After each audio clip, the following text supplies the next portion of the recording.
If you think all pads are exactly the same, think again. This is Always Ultra Thins reinvented with the Always Triple Protection System. This pad wicks gushes 90% faster, absorbs even more so you can feel dry, and locks odors in. Rethink your pad for up to 100% leak-free and odor-free comfort with the totally reinvented Always Ultra Thins. This is always like never before. Thank you guys for what you do for HBCU athletics. This is a fantastic avenue for all of us. This is our ESPN, so we love what you guys do. Brian, AD, Roy, all you guys at BCSN. We really appreciate what it is that you guys do for us.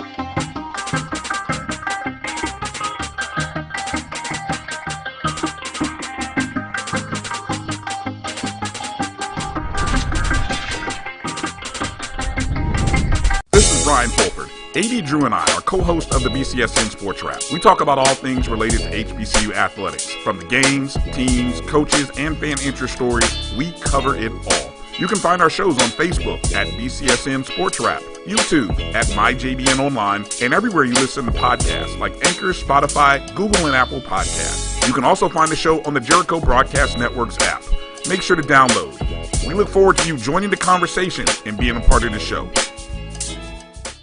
From novice to aficionado, find yourself here. High quality cigars plus personal customer service. Slow Burn is Waco's only mobile cigar lounge, featuring a meticulous, curated collection of premium cigars. Visit our website, www.slowburnwaco.com. That's www.slowburnwaco.com. T. Madden & Associates is a sophisticated and experienced law firm located in your neighborhood. We're turning injury to cash. T. Madden & Associates obtained almost $2 million for my injury. They turned my injury to cash. Now, we can't guarantee how much your injury is worth, but we've recovered millions for our clients. Call T. Madden & Associates at 833-PAID-123. That's 833-PAID-123. You're looking for the latest information on Southern University sports, the Southwestern Athletic Conference, and HBCU athletics. There's only one place to go. Tune in to the Carlos Brown Show, exclusively on the Black College Sports Network. There's a shot. It might be. It could be. Right field. Grand slam. What a shot. That's how you get hot, young fella. Thank you guys for what you do for HBCU athletics. This is a fantastic avenue for all of us. This is our ESPN, so we love what you guys do, and all you guys at BCSN. We really appreciate what it is that you guys do for us.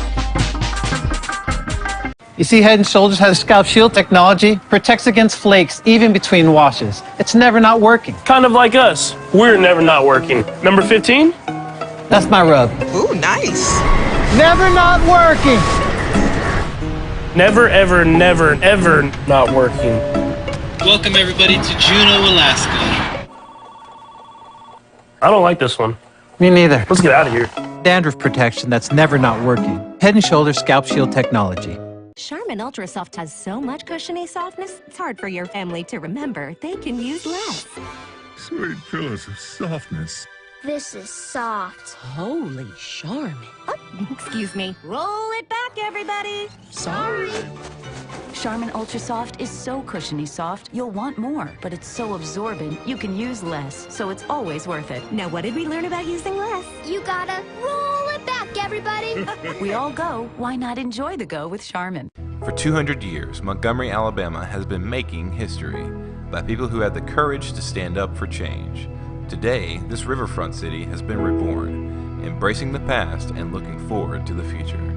From the National Memorial for Peace and Justice to the stage of the Alabama Shakespeare Festival, this is where history was and is made. We are proud to call Montgomery home, and together, we can be the change. I'm returning to Clinton Parish, and Tampa's my community. I grew up here, went to school here, and my wife and I make our home here. What makes Tampa special are its people. So when I represent someone injured in my community, it's personal. Call my office and speak to a real lawyer and not some referral service. I will fight the insurance companies to get the settlement that you deserve. At the law office of Clinton Paris, we take the pain out of being hurt. It's never too early to plant the seed, to share the tradition, and instill a sense of pride in your HBCU with your little ones. HBCU Pride and Joy Children's Boutique helps you share your school spirit with a wide selection of adorable kids apparel and accessories officially licensed from your favorite HBCU. Visit hbcupridejoy.com and follow us on all social media at HBCU Pride Joy on Facebook and Twitter.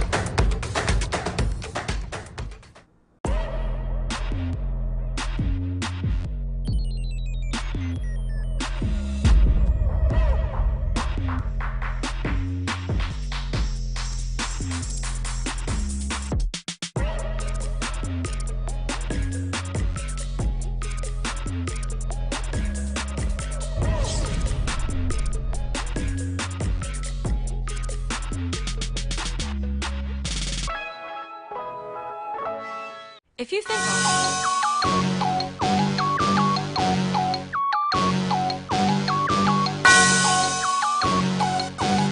Yeah. I love my HBCU. And boy, I love it, love it. I love it, love it. I love my HBCU. And man, I hope my team they won. Yeah. I hope my team they won. Yeah. Man, I hope my team they won. I hope my team they won. Yeah. I tune into the HBCU Sports Lab to see if my team won or lost. If they lost, I'm quiet as a mouse. But if they won, keep tab. I'ma do the dab, yeah. Dr. Cavil, he know what he be talking about. Mike and Charles, they know what they be talking about. They compress the analytic data with your hip hop. If you know them like I know them, they gon' tell you if your team, if they won or lost, and who the ball. So listen to Professor, yes sir, and pay attention, cause he gonna teach a lesson. This is Dr. Cavil. We're inside the HBC Sports Lab with Mike Washington, Charles Bishop. Mike Washington is back in the lab, in the studios. Mike, how is the world traveler doing today? Yeah, the world traveler is doing great, Doc. Glad to be back in the lab, talk, cuss, and discuss all matters having to do with the diaspora that we know as HBCU sports, with none other than the Doc and my boy CB, looking all Jackson State and stuff. Yeah, I know, right? Yeah, got his little golf cap on. HBCU look like he played a couple rounds this month. Oh man, I'm ready to play this weekend. I done figured out a couple of things with the chipping game. So anytime I can get it close, and then we got the SWAC championships that just happened in Jackson with golf. So I'm feeling good. Looking forward to getting some rounds in this weekend. Good stuff. Good stuff. Well, talking about the sporting diaspora, I have some HBCU sports news here. Well, we have the Texas Southern All Sports Banquet. I'll be attending right after this show to go check that out and celebrate the players of Texas Southern University. And speaking of that, we do have a provost, Texas Southern University, incoming provost. We currently have an acting provost, Dr. Butte Queen, putting in some work at the highest academic level. But we'll bring in one Bowie State University, their current provost there, Dr. Carl Goodman, will come down here and take on the same role for Texas Southern University. And I thought that was intriguing, as we just presented you a couple of days ago, and me last week, to Bowie State students, courtesy on a project we're working on there. So interesting connection. Look forward to working with Dr. Goodman as we continue to get things rolling. With that being said, let me stick with you, Charles. How you doing today? Doing well, Doc. Doing well. Looking forward to talking a little HBCU news, HBCU sports today. Looking forward to this upcoming weekend. We got some big games on the baseball diamonds and on the softball field as well. So looking forward to it. We'll get into it a little bit, maybe the second half of the show or so. We'll get Mike's thoughts on it, and we'll come back and get a little bit more your bounce off of Mike's thoughts, since you gave some great breakdown and analysis of the previous games this past weekend. We'll see if Mike can provide us a little data as we were asking some of the questions that I asked you. We'll let him give his thoughts on that. But with that being said, let me stay with you, Charles. What's on your mind on some HBCU news of the day?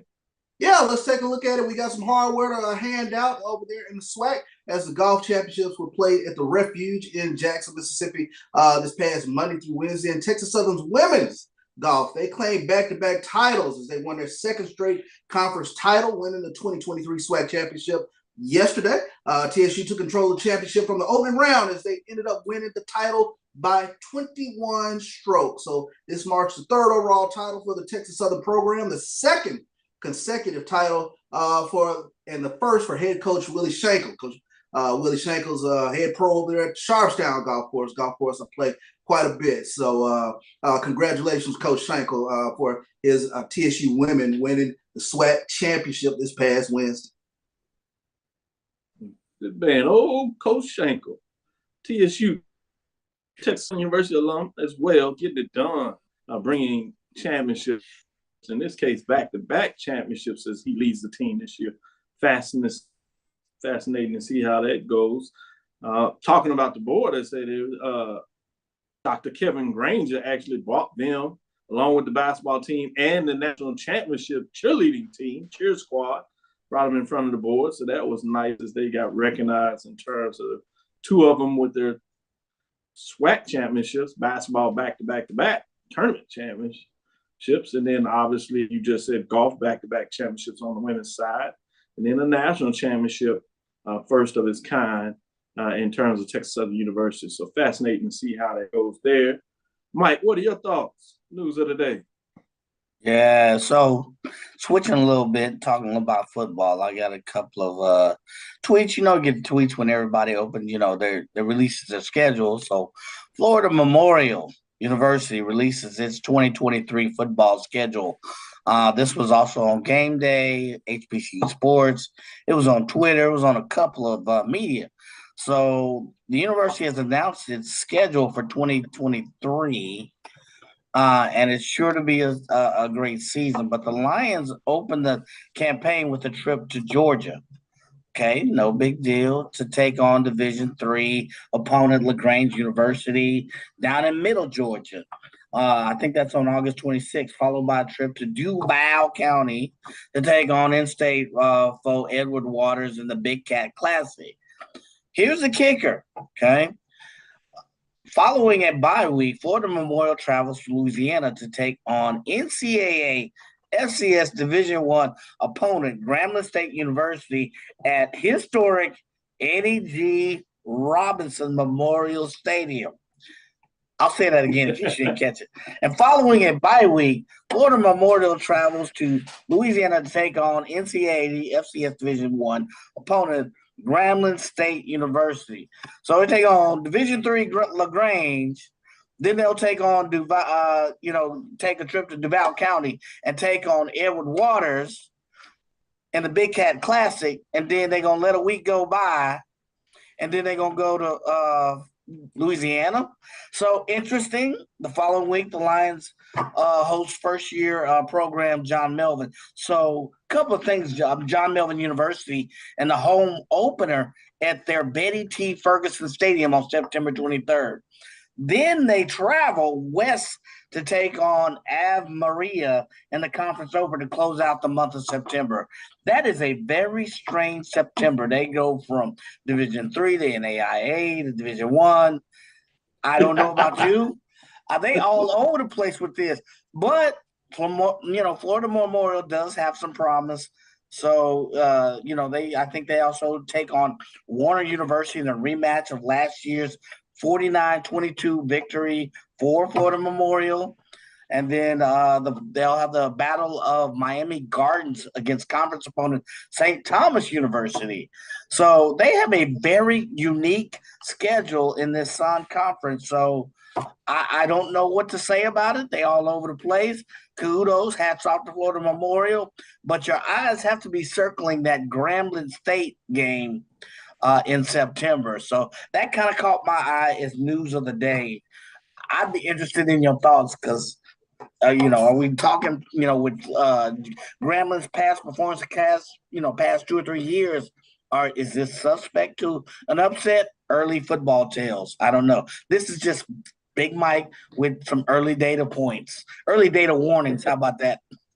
Yeah, no, I don't see an upset in Grambling. I can't see it. But yeah, that's fascinating when you look at it like this. Before we go to this break, I did want to jump in on this. A lot of the NIL news and talk is out there. We kind of pushed that extremely early, giving people an indication of what was taking place, particularly when California kind of let off with things, 3 some years ago, if you would. And they had an indication that they were going to start with the NIL and open things up. They actually had a 2-year margin of when they were going to start the program, and it took off across the country, and everybody ultimately decided they were going to do it essentially over the next year. Then the Supreme Court made a ruling on a similar subject that really just threw open the doors. Well, here's California at it again. Check this out. With last votes in California, this is from yesterday, the California Assembly of Higher Education Committee approves bill that would include opportunity for revenue sharing for college athletes. Final count, 8 yes, 3 no's, 1 no not voting. Bill goes to the Appropriation Committee, which is chaired by the bill sponsor, Chris Holden. So this becomes significant. Now it's talking about that the institutions, college athletic programs, can actually support, help, if you would, in NIL, which is different than the NCAA rules, which says that they can't provide really any help. Just lately they updated that and said they could at least provide some guidance and things of that nature. So this is really going in a lot of opposite direction. You have ADs out there that are seeming to lose their mind, if you would, in terms of what that may look like, as them saying, hey, can you curve this back to other? Can we get some national rules? Well, you got states like, yeah, y'all gonna talk about these states right? We gonna show you states right. So I love it. Yeah, we got your states right, sir. So the market talking about capitalism, you're gonna see, to me, other states to follow suit in some format because they don't want to put their athletic programs in jeopardy as their coaches go crazy and talking about, hey, we're gonna lose these athletes to California because they're gonna be able to help them out and pay them money. So it's gonna be fascinating to see how that goes. So I wanted to be one of the on the forefront to talk about what that looks like. Let's take our first break. We'll come back on the other side. We have our guest. We'll see if we can get him on and get ready for this guest. So stick with us. We'll be right back after this first break. If you think all pads are exactly the same, think again. This is Always Ultra Thins reinvented with the Always Triple Protection System. This pad wicks gushes 90% faster, absorbs even more so you can feel dry, and locks odors in. Rethink your pad for up to 100% leak-free and odor-free comfort with the totally reinvented Always Ultra Thins. This is always like never before. Thank you guys for what you do for HBCU athletics. This is a fantastic avenue for all of us. This is our ESPN, so we love what you guys do. Brian, AD, Roy, all you guys at BCSN. We really appreciate what it is that you guys do for us.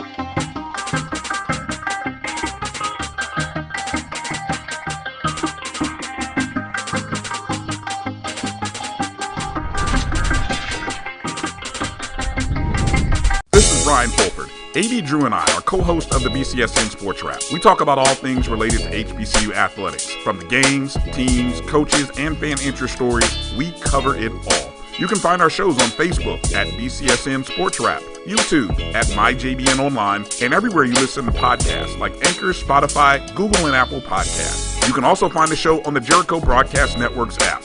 Make sure to download. We look forward to you joining the conversation and being a part of the show.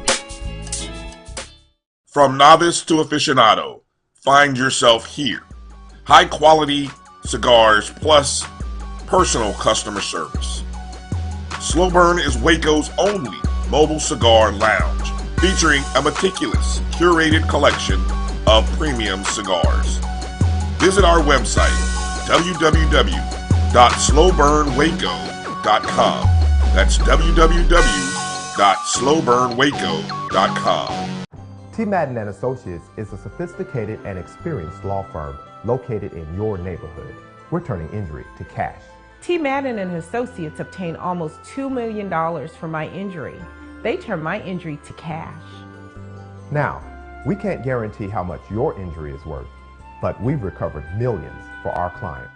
Call T. Madden and Associates at 833-PAID-123. That's 833-PAID-123. Compress the analytic data with your hip hop. If you know them like I know them, they gon' tell you if your team, if they wanna lose, and who the ball. So listen to Professor, yes sir, and pay attention, cause he gon' teach a lesson. This is Dr. Glill with Inside HBCU Sports Lab with Mike Washington, Charles Bishop. We have our guest, Mr. Yusuf Khan. Yes, How sir. you doing today? Good. How's everyone doing? Thank you for having me. No Thank problem. you for coming on. Thank, appreciate it. My pleasure. Seeing your work, obviously, your new venture, First and Pen. Love the title of that platform, First and Pen. Obviously, a playoff of First and 10, first down. Let's go, move the chains. Yes. So we get you to tell a little bit story about that. Obviously, many people may recognize your work coming out in the Shadow League in terms of what you were able to manage and put out there. But we can go back a little bit with your experience as a media executive that people may not realize of how much experience you have in terms of leading the pack, in terms of sales and climbing up the executive ladder at CSTV. Now people recognize it as CBS Sports Network in terms of how that business grew. Interactive One, now Urban One, that people are also familiar with in terms of those names and brands that are out there. And as I said, the Shadow League. But now you're doing some new ventures, new projects, I should say. Obviously, we talked about the First and Pen. We'll give you a chance to talk about that. But I really want to shine some light on Get in the Game, which is a special conference venture that is dedicated to HBCUs. But before we get in and cross some of these subjects, tell us a little bit about yourself in terms of where you're from, your interest in sports, and your connection with HBCUs. Sure. Well, again, thank you all for having me on. I've been a fan of your show, seen it long time ago. So I really appreciate it, and I'm grateful to be here. So I'm born and raised New York City kid, educated, New York City, the Bronx, went to Trinity College. And when I graduated, I actually got into banking for the first 6 years of my career and kind of came to a conclusion like banking wasn't it for me. I rose up the ladder. I did pretty well, but I realized, you know what? I want something else. And I happened to be working at the Madison Square Garden branch in New York City where the Knicks and the Liberty were playing at the time. And I met a couple of folks there. They said, why don't you come and try, game night marketing? It was my first experience in sports. And from there, I started taking classes at NYU in a sports marketing certificate program. Remember, back then, they didn't have management programs like we have now. And during that program, I met someone at ESPN who told me we have entry-level positions if you want to join. And I had already been out 6 years. I was a year away from my VP, and they told me you can be an entry-level. And I said, if I want to start all over. But I said, if this is what I have to do to get in the industry, I'm willing to do it. So I ended up doing it, worked there for 5.5 years on many different things, including auto racing, X Games. I was their senior planner, created actually ESPN's first show merging urban culture and sports together. It was called the ESPN Block Party. Block Party. Yeah, I remember that. Yeah.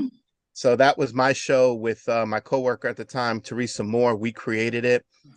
We were the first ones to put a barbershop on national cable television as well. Before the movie, before LeBron, we did that first back in 2003. And then from there, I found my niche in startups. So I went to College Sports Television. I became the leading sales rep from College Sports Television over my next 15 years in startups. And then at the Shadow League, I ran the Shadow League for 6.5 years. And then after COVID, decided to launch First and Pen.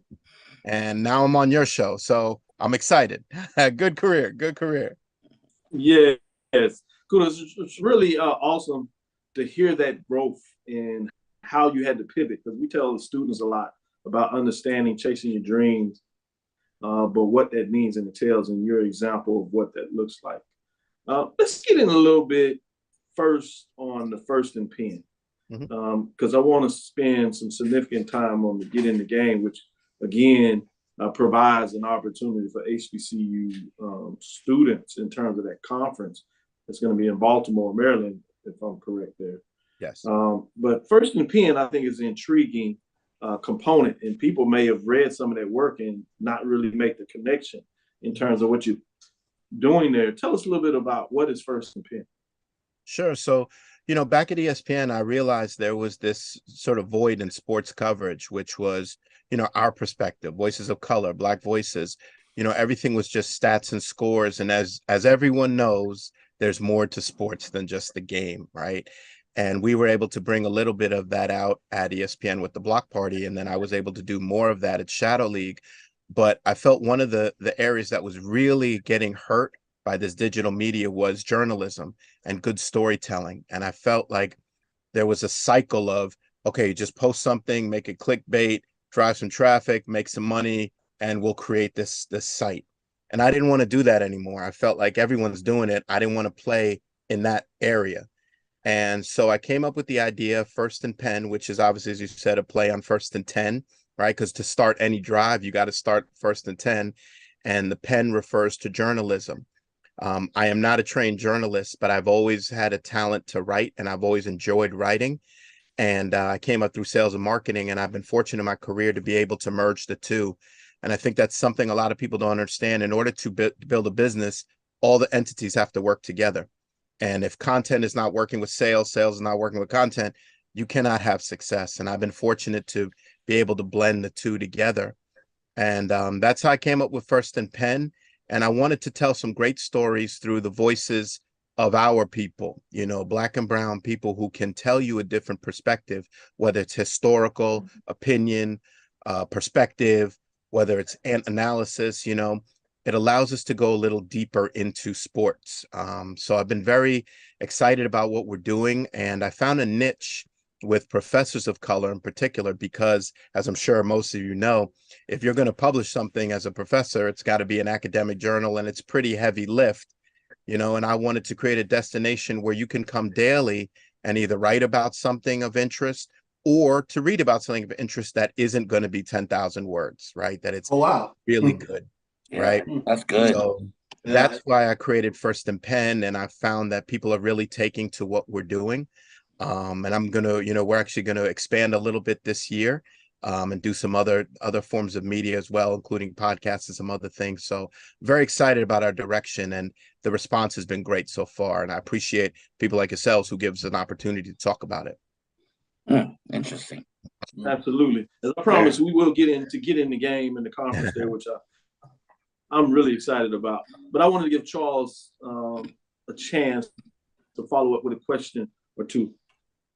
Well, I really applaud you for starting this venture. I was thinking about myself, especially in regards to getting the game, because I know when I was coming out of school, I was looking for any avenue to pursue to go down the sports path. And when I would go to the co-op placement office, they had the traditional, sort of mediums, if you will, to try to interview various sports teams and things that nature who just weren't coming to HBCUs.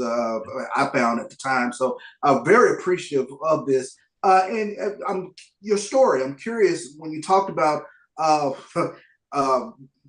going up the corporate ladder, if you will, and then taking an entry level position with ESPN. That's fascinating to me. Where did it kind of come together where you knew that this was kind of the pathway that you wanted to go? When I first got there and I got my first paycheck from ESPN, I was like, whoa, maybe I made a mistake, because that was a 50% pay cut too. And I was like, whoa, okay, maybe. But I'll tell you, what was I doing? Yeah, I really questioned that. That was, my bank account was like, hey, wait a minute, right? But I tell you, when I started learning the business and getting involved with how media is bought, how media is sold, people don't have that understanding, and it creates a lot of false narratives and misconceptions. And what I'm grateful for is when I was at ESPN, and this is a true story, they quizzed us once a month on media math. So we had to learn media math and then prove that we learned it once a month. And we became a top-notch sales planning team. I worked on the television sales planning side. And from there, I learned the business of television. I learned how ratings work. I learned how programming and sales work together. I learned how different entities, NCAA, NFL, auto racing, all of these entities come together. And where it really came together for me was in 2002, we acquired the NBA. NBC had given it up. They had finished their last broadcast. So we secured it along with Turner. I think it was a 6-year, $2.4 billion deal. And I was part of the group that had to present it to the total sales team. There were 4 of us.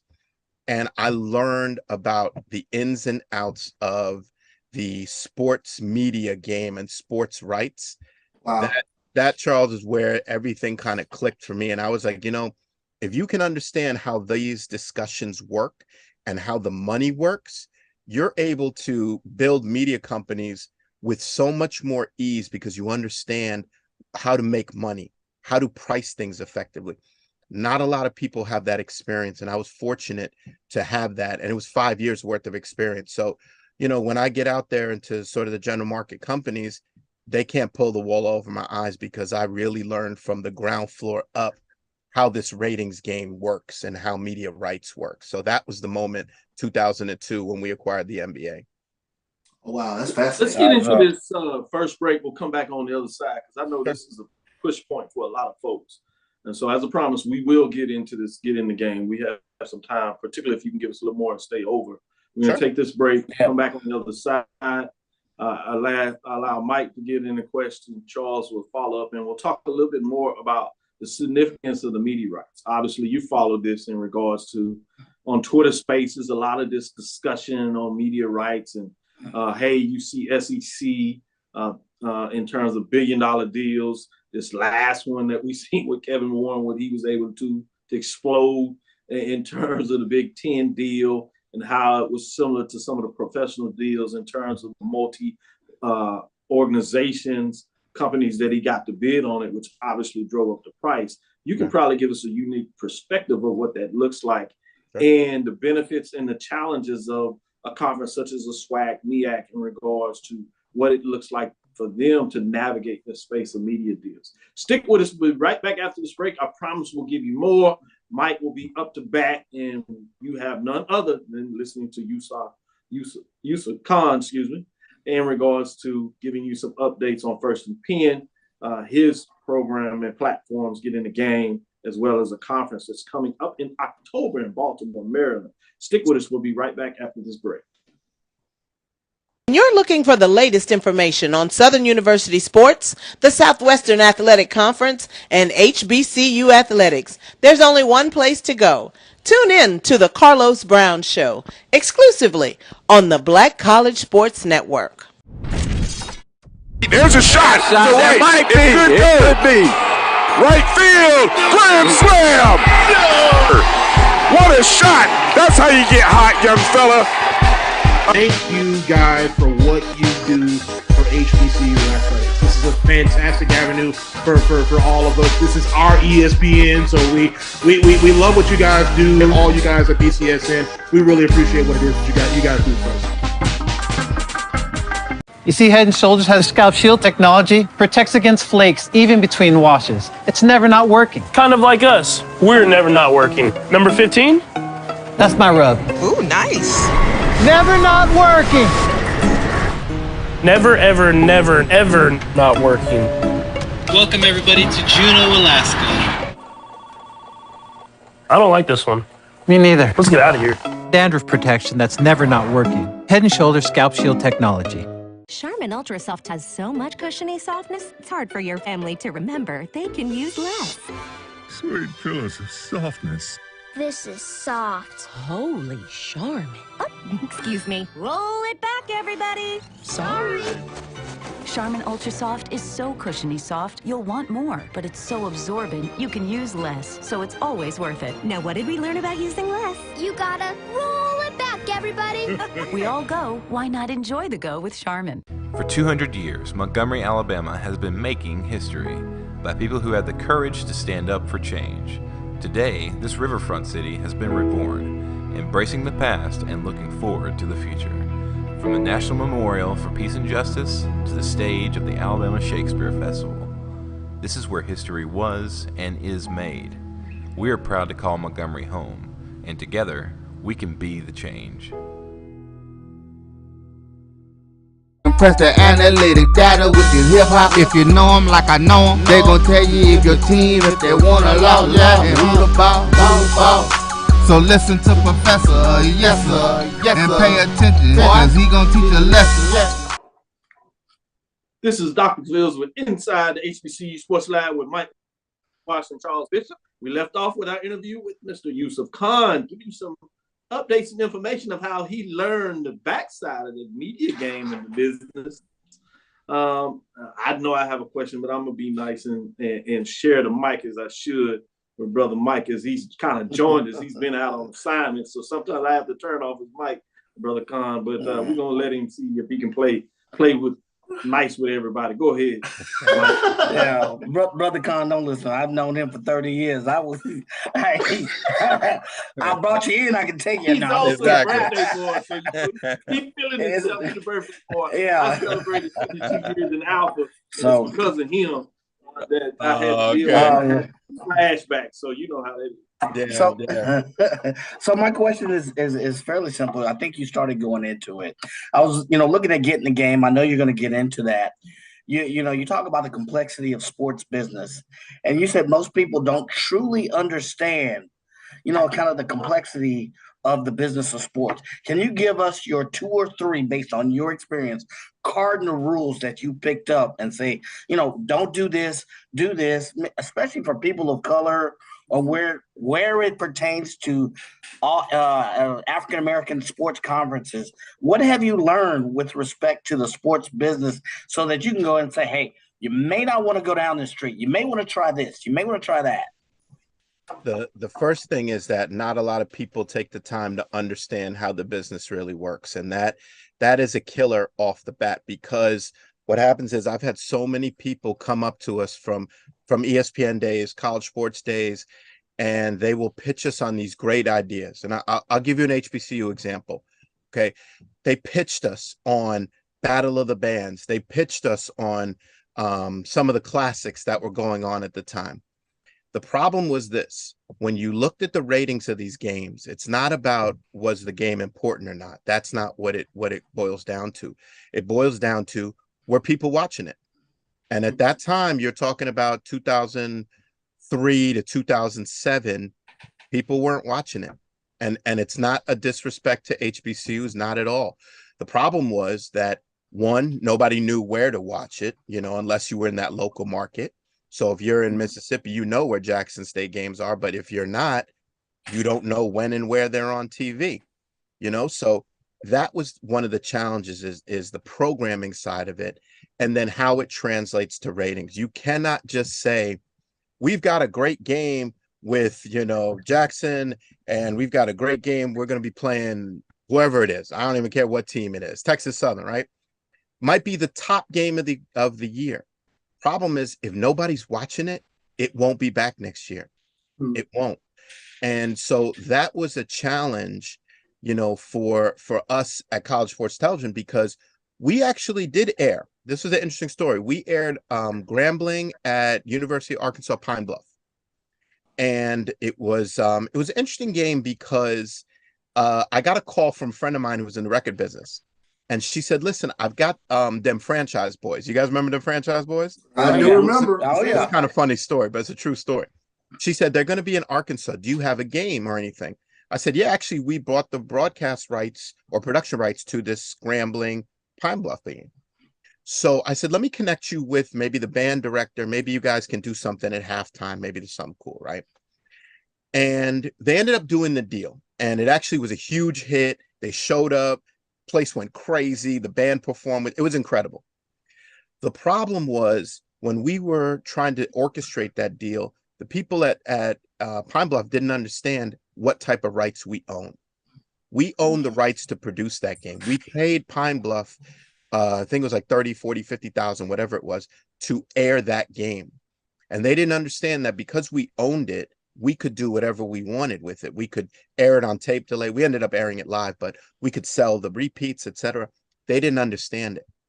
And it led to a lot of confusion. And this is why I mean that, or what I was saying about if you don't understand how media works, you will lose out every single time.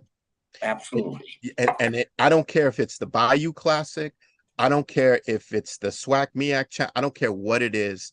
If you don't understand the ratings game, if you don't understand the importance of generating ratings, it doesn't matter. They won't put the game on. They just won't. We see it right now with women's sports, right? Because women's sports is blowing up right now. Why?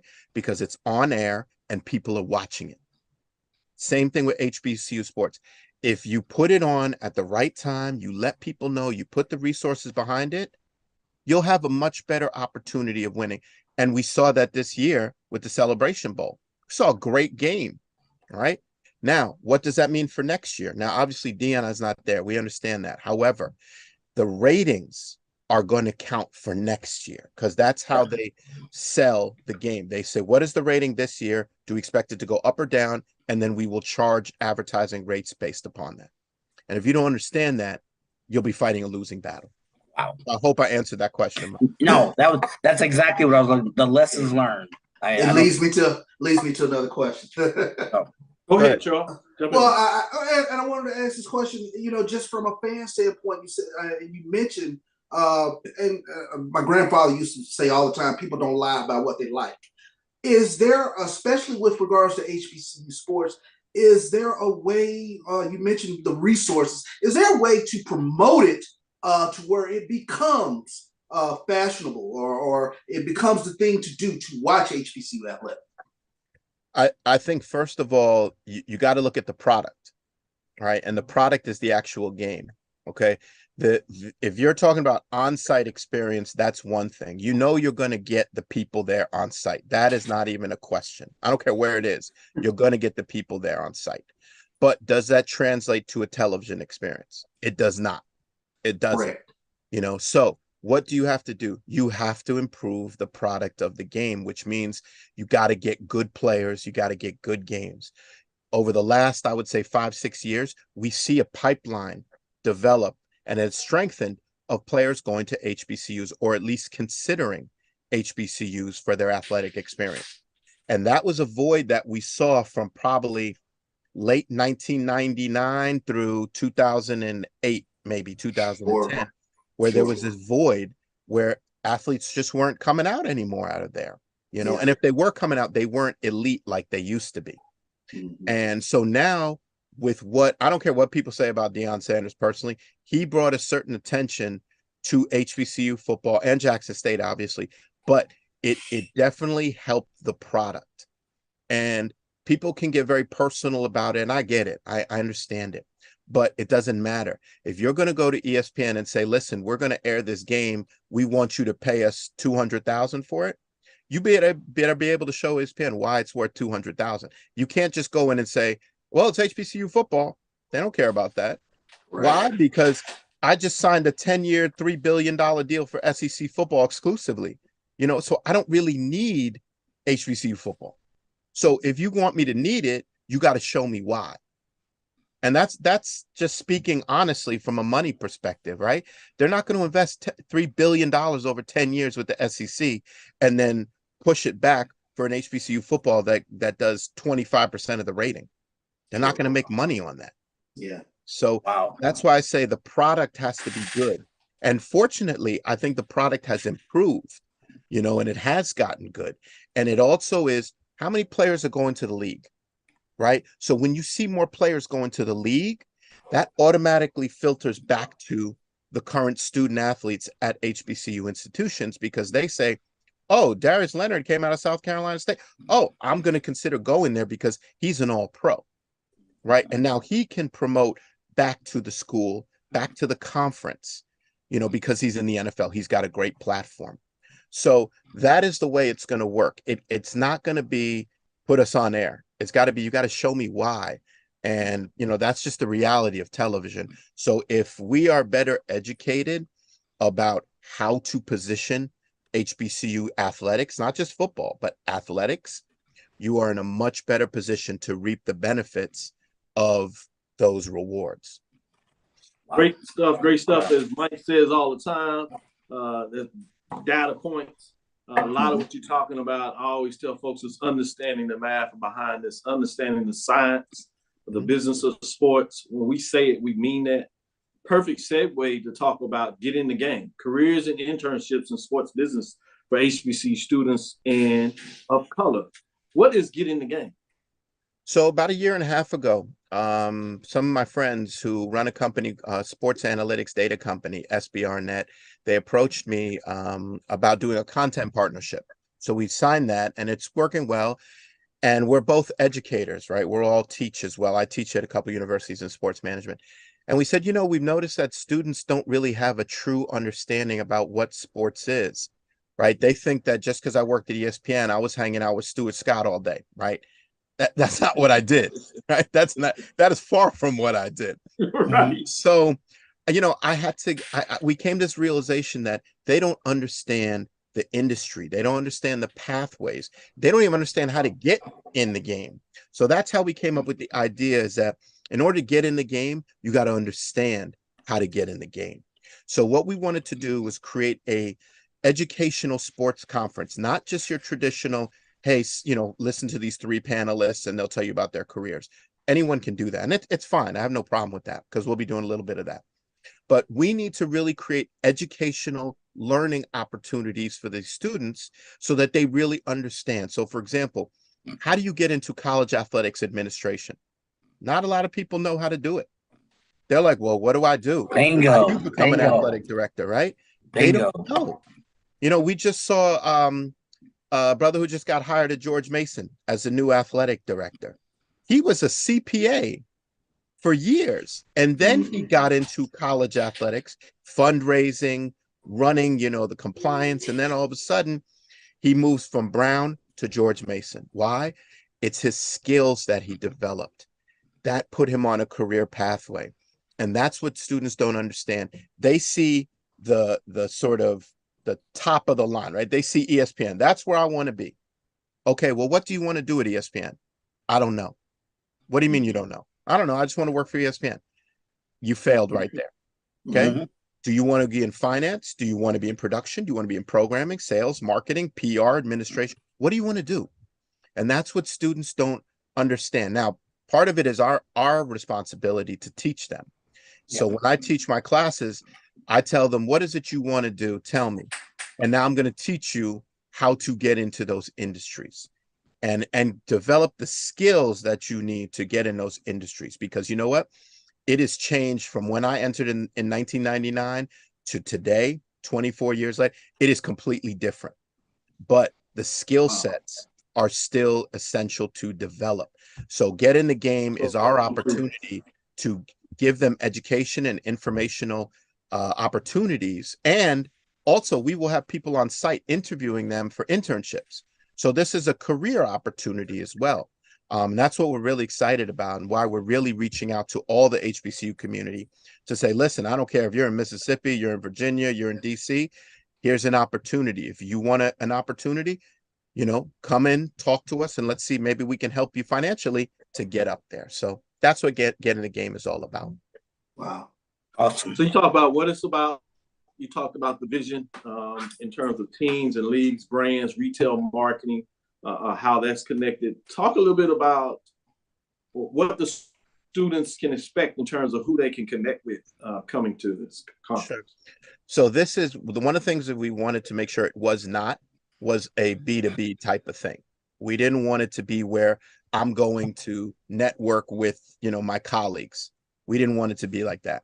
What students can expect is a B2C experience, meaning you will hear from people who have done it, but you will also see how these people did it. You will see case studies. How do you take a product from, just a thought all the way to execution and launch. How do you, develop a college athletics program? I'm hoping, fingers crossed, that I can work with Morgan State to talk to someone like a Kenny Monday about how did you bring wrestling back to Morgan State? That's a business thing. That is not just some goodwill stuff. They had to get money. They had to get $2 million to start that program. So how do you do that? What did you have to do? So they can expect to learn how real life situations are actually brought to fruition. And so they will understand, okay, so if I want to get into sales, do I have the ability to, call people? Do I have the ability to go network?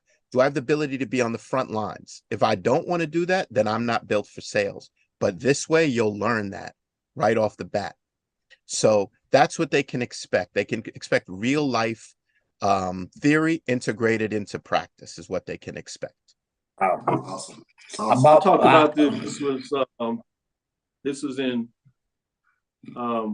Baltimore. But tell us the dates and the location, specifically in terms of where this event. Sure. So it's October 6th through the 8th of this year. So it's coming up in a couple months. It will be at the Sheraton Inner Harbor in Baltimore, Maryland. The 6th will be sort of a welcome. Mike, we were joking about crab cakes. That will be the welcome Baltimore style on Friday. And on the 7th, we begin early, and we will be going through some really, really great panelist sessions. We will also have talent acquisition managers on site who will be conducting interviews, and they will also be conducting sessions on how do you build an effective resume? How do you interview properly? How do you dress properly? That to me I'm blown away by how a lot of these students don't know how to dress anymore. I mean, they're coming up to classes in pajamas, and that throws me off. I'm like, man, oh God. But that's the way they are. But when they come to an interview, you better not come in slides and pajamas, because you'll get thrown right out. So we have to teach them that. And that is something that we need to take the responsibility on. For people who have done it, we need to give back and let them understand this is what is expected of you. Absolutely. For those that come across the show, those listen to it live, and those that want to share it with students, friends, and family as we move forward, how can they get more information? So we actually have the website is up and running now. It is getinthegameconference.net. All the information is there, so you can actually go online, you can see it, everything is there. You can email us, we will answer questions directly. We are actually going to update probably in the next couple of weeks the sessions and some of the speakers that we have. We haven't officially unveiled the sessions. We're waiting to confirm a few things, but trust me, it'll be worth the wait, which I'm very excited about. And we're adding other people as well. Again, one of the things I notice in sports is that people always want the biggest names, right? They want the Steph Currys and the LeBrons and, all these guys. But the biggest names don't necessarily have the best stories or know the most and make it so that they can tell the best experiences. And so we want to have the right people who are doing great things, who have made great careers, but can also translate that message and experience to students. So it's very important for us to have the right people there, not just the biggest names, if you will. Absolutely. Wow. Well, it's good to have you. We're getting up into our last break. There's going to be a lot of growth, and I know behind the scenes, as we talk off mic, you had a chance of some of the expectations, some of the individuals that you're working on bringing to that. As that comes to fruition and you're able to release it, we'd love to bring you back to talk a little more specifically about the conference and those that are being involved. And I believe in this so much because it connects with our HBCUs and the students involved. And obviously, I want to see more of our students getting involved in HBCU sports, particularly those that have an interest with it. And from day one, as I developed the program here in Sport Management, Texas Southern University, the framework was about the business side of this, right? We've stretched out now, and I have a joint appointment over in the School of Communication. So we also talk about, obviously, the broadcast communication side of that. But as you allude to, that is the business as well. It's just multiple tentacles of what that looks like. So we'd love to have you back to talk a little more specifically about some things. We got a chance to kind of cover a lot in a little time. But we want to come in and dig a little more specifically on some subject matter issues, as you are certainly an expert in that field. So we'd love to have you back. I think this is momentous and an opportunity to give people some knowledge, particularly about our students get in the game. Sherrington in Harbor, Baltimore, Maryland, October 6th to 8th. Come on, get into the website, register. Let's get involved, get this done. But I want to tease this out because we got a lot of fans out there that want some information too. We might have to find a way to do a second cycle of this once this hits and grows about how we can educate our fans as well. With that being said, we'll close out after this break. I want to thank you again for joining us. I know you're a busy man, and certainly glad that you extended a little more time than we originally talked about, but it was so much great information. We wanted to get it out. With that said, let's stop. We'll be right back after this last break. We'll come back on the other side. We'll kind of close out with some games and baseball, softball for you to watch this weekend. With that, stick with us. We'll be right back after this break. I'm attorney Clinton Paris, and Tampa's my community. I grew up here, went to school here, and my wife and I make our home here. What makes Tampa special are its people. So when I represent someone injured in my community, it's personal. Call my office and speak to a real lawyer and not some referral service. I will fight the insurance companies to get the settlement that you deserve. At the law office of Clinton Paris, we take the pain out of being hurt. It's never too early to plant the seed, to share the tradition, and instill a sense of pride in your HBCU with your little ones. HBCU Pride and Joy Children's Boutique helps you share your school spirit with a wide selection of adorable kids apparel and accessories officially licensed from your favorite HBCU. Visit hbcupridejoy.com and follow us on all social media at HBCU Pride Joy on Facebook and Twitter.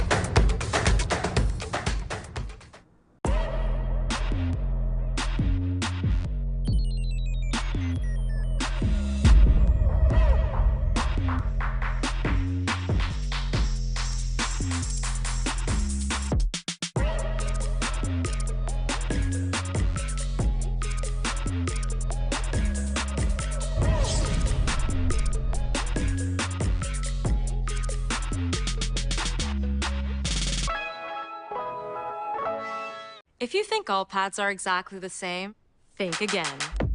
This is Always Ultra Thins reinvented with the Always Triple Protection System. This pad wicks gushes 90% faster, absorbs even more so you can feel dry, and locks odors in. Rethink your pad for up to 100% leak-free and odor-free comfort with the totally reinvented Always Ultra Thins. This is always like never before. Compress the analytic data with your hip hop. If you know them like I know them, they gon' tell you if your team, if they wanna lose, and who the ball. So listen to Professor, yes sir, and pay attention, cause he gon' teach a lesson. This is Dr. Bill with Inside the HBCU Lab. For all the lab listeners out there that jumped in, I hope you enjoyed that. Obviously, you know, as we get in the summer, you'll get more of that as we bring in different perspectives in the backside, executives, obviously research and journalists. So, you know, we're going to give you an update in terms of your sporting needs, but we also, as we said at the beginning, we talk about the businesses. So we're going to make sure you get that information of what that really looks like to understand the business of sport. And obviously all those students that are interested in connect, getting involved, get in the game, if that's what you want to do. I love the title of that in regards to what's going on there. Texas Southern University, BS in Sport Management, MS in Sports Studies, Sports Leadership, and the only HBCU out there with a concentration in sports studies in terms of what that looks like. So fascinating to get that moving and get that going in terms of what that looks like. With that being said, and I should say concentration at the doctoral level in sports education. Mike, I want to get with you. Charles teased out a little bit, talked about some of the baseball going on. Obviously, we have key matchups this weekend. I want to get your thoughts in terms of, you know, some of the outcomes from last weekend. Obviously, a lot of that was rained out. You saw Texas Southern taking it to Southern 11-1 before the rain kicked out everything there. Prairie View took advantage in terms of their game against Pine Bluff. They were able to get 3 games, and they won them all, so they swept that series. So there's 6 games they have won alone against Pine Bluff. It puts them in the race right there. Obviously, Grambling continues to do their thing as they had a game rained out themselves, but they got a couple in and got the wins there. With that being said, any thoughts in terms of what you see in the conference race as we get into next week? Yeah, a couple of questions that come up to mind. Data points that need, I guess questions that lead to data points. You mentioned that Texas Southern win against Southern. Before that, I think we had talked about that was going to be a key matchup. Some of us felt that Texas Southern would have the edge. Some of us felt, maybe it's this Southern's chance. That game, what it was, 11-1. Texas Southern made a statement. The third thing, the other thing is Prairie View A&M has a 1-game loss. You could blame it on the rain or whatever. They're 10-4. How do they stack up against Grambling 11-13? But the bigger question I have is Bethune is 11-2. Is Bethune's 11-2 better than Grambling's 11-3 and Prairie View's 10-4? If you look at the rankings for Black College Nines, all of us are voting. The top 3 or 4 are all in the East. So do they stand to be more powerful? I think that's starting to come to the fray. Also, you're starting to see this point in the season where pitching and depth of pitching in particular are really starting to take hold in some games. There's that data point that I was looking for. Yeah. So I knew Charles was gonna chime in there. Yeah. If you look at Alabama State at the beginning of the season, they were like number 5, 6. They slowly creep up. They're slowly creeping up. Look at their team ERA for those earned run average, average number of runs allowed over a running 9-month line inning period of time. That's a telltale sign of how deep you're starting to see where the real wheat is coming to the top and the chaff is falling out. So that's what's coming out. And I could talk forever about this, but the data points are starting to reveal themselves. Is the East truly the best? It's starting to show that way, so we'll see. Yes. Great stuff. Great analysis as we turn the page. I'm going to come to both of you on this, and I know, Charles, you teased this out a little bit, but I'm going to get Mike's thoughts, and then you just, to follow up in terms of chiming in as well. With that being said, obviously, to me, the matchup this week in the West is Grambling going down to Southern. Yep. Sits in the 4th spot, 7-5, but they haven't played as many as everybody, including just a game above them is Texas Southern with the win there. Obviously, they split on the season 2-2 since the last 2 games weren't being played because Southern took 2 out of 3 in Houston. And then at the top of the West, you have Grambling and Prairie View, as you talked about, 10-4, 11-3, Grambling up there at the top. But you have that Grambling Southern matchup. It's in Baton Rouge. Can they get the games in is the first thing. It looks like better weather coming in this weekend as things start to brighten up on Friday. So that should be fascinating to see. But then in the East, you have that huge matchup with Bethune-Cookman traveling to Montgomery for Alabama State. The 2 teams essentially at the top. FAMU, obviously not to lead them out because they're tied with Alabama State at 12-3, sitting right there in the spot. So 3 teams are going to fight it out, it seems, to the end in terms of what it looks like in the East. So those are fascinating matchups. Mike, your thoughts in terms of those 2 games, Grambling Southern, Bethune-Cookman, and Alabama State? First of all, let me talk about Bethune and Alabama State. That is going to be a huge matchup. Yes, sir. I can't express how huge that's going to be. You look at all of the stats, the data points. You look at Alabama State. They got a team batting average 318. You got Jackson State down at 304. But then you look at pitching. Who's got the top pitching staff? Well, guess what? 3 guesses. Oh, no, 1. It's Alabama State. So you got top batting going again. I mean, seriously, it is you got Alabama State sitting at the top in a couple of categories. And Bethune is sitting right there. So that's going to really give you a telltale early indicator of who's moving the chips at this point in the season. And then Grambling against Southern, that's going to also give you, because I think you could call their series up to date. What you could call it even, let's say an even 500, right? If you look at how many, who's won, who's lost.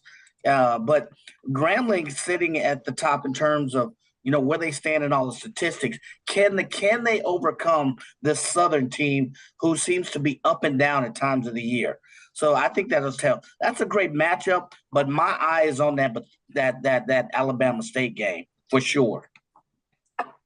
Shout out to Alabama State softball as they got a win over Georgia Tech the other day. Obviously, Prairie View is playing some good baseball. They did lose the one game to Grambling, but they're rolling in terms of the West. So shout out to the women there. Let me go to you, Charles, to kind of close things out. You heard what Mike said on these two matchups. Obviously, you put it out there very early on Tuesday. Any change of thoughts, anything that you added since Tuesday that you're looking for in terms of this weekend with these key baseball matchups coming across the dirt this weekend in terms of Friday, Saturday, and Sunday? Yeah, in addition to those big games with Alabama State, Bethune-Cookman, and Southern Grambling, I'm looking at the beneficiaries who are sitting right underneath Alabama State in the East. Good point. FAMU needs to sweep Mississippi Valley this weekend. And then if you take Southern and Prairie View, you want Southern to take a little chunk out of Grambling's hide this weekend so that you can kind of maneuver in the standings. So, you got to kind of keep an eye on what's going on in Baton Rouge, because you get an opportunity if you take care of business. Texas Southern has to take care of business in terms of a 3-game sweep against Arkansas Pine Bluff. Same thing with Prairie View and Alcorn. Quick question. We talked about in an earlier show, you talk about FAMU. They should take care of business.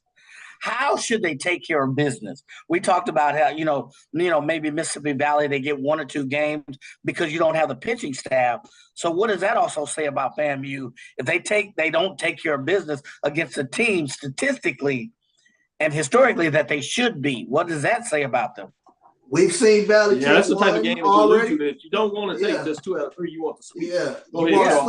We've seen Mississippi Valley surprise a couple times this past season. We've seen them take 1 from Jackson State. We've seen them take a 1 from Alabama State. So it's very interesting. This in the valley of the past 2-3 years. This is a very competitive ball club. So you're going to have to come in ready to go Friday night, because they're going to come at you. And they really, when they get on base, they take off. They have a lot of team speed. They're a really dangerous team if they can get on base. Same thing with Alcorn. I don't know if they're quite as talented as Valley, but they've shown they've been able to get a couple of wins. Obviously, they got the win against Grambling, got the win against Southern. So that's another one where you say Prairie View, if you want to take advantage of what happens between Grambling and Southern potentially, you got to take care of your business and get that sweep. So it's going to be interesting, those teams fighting at the top, getting it done, those key matchups, but the teams just below them playing teams at the bottom, can they really take advantage of that opportunity to bring out the brooms and get the sweep versus just getting 2 out of 3, certainly not losing the series in any fashion. That'll do it for us today. Got a chance to get in some news at the beginning, get some updates in terms of the key baseball matchups, sneak in a little bit of softball in terms of those matchups, because it's rivalry week for softball. You have Jackson and Mississippi Valley State. You have Texas Southern and Prairie View. You have Bethune-Cookman and FAMU, Alabama A&M and Alabama State. So Grambling and Southern. So interesting on the softball team, you have those rivalries. What do you want to sneak in here, Charles? Well, I wanted to send shout out to the University of Arkansas Pine Bluff. This is their first golf SWAC championship. I didn't get a chance to mention that at the beginning of the show, but definitely wanted to Roger Totten and his group getting their first golf SWAC championship. So kudos to the UAPB golf team. Good job. No, you had to get that golf in there. They be mad at you, but you did your job. I see you got your golf cap. You can't do that and not get in the men as we share love to the women as they finished off on that Tuesday, obviously. Credit to Arkansas Pine Bluff, the Golden Lions, get it done on the men's side. Thank you for listening to Inside the HBCU Sports Lab. Make sure you share our podcast with your friends and colleagues. I am Dr. Kenyatta, the Dean of HBCU Sports, coming from inside the lab in the College of HBCU Sports with Mike Washington, Charles Bishop. Hope you enjoyed our interview with Mr. Yusuf in regards to first in pen as well as get in the game. Hope you enjoyed that interview. Again, we want to thank you for listening to Dr. Bill's Inside the HBCU Sports Lab with Mike Washington and Charles Bishop. We look forward to next week as we discuss the latest in the lab. Follow me, Dr. Kenyatta Cavil, on Twitter, Facebook, and Instagram. Inside the HBCU Sports Lab 1 on Twitter. Facebook and YouTube is Inside the HBCU Sports Lab. Obviously moving back and forth. And again, that is Mr. Yusuf Khan in terms of our interview we had earlier. Let's see if we can get him back to stir it up a little bit and get in more information about the different concepts that I know a lot of our viewers want to know and our fans. Dream big, continue to move forward. We will talk with you soon. Charles? Of course. Mike? Lecture. Dismissed. Shout out to Brian Fulford. Make sure you check out his show Sunday night as they get it to you. Brian and AD, O&G Strike Zone, as they give you all the insight of the orange and green. That is FAMU. Obviously, Carlos Brown on Saturdays as he gives you insight on Southern. And then 1876 Sports and Culture as they close out their season in terms of what they do for Prairie View. With that being said, again, dismiss. Have a great one. Go out and watch some baseball, softball.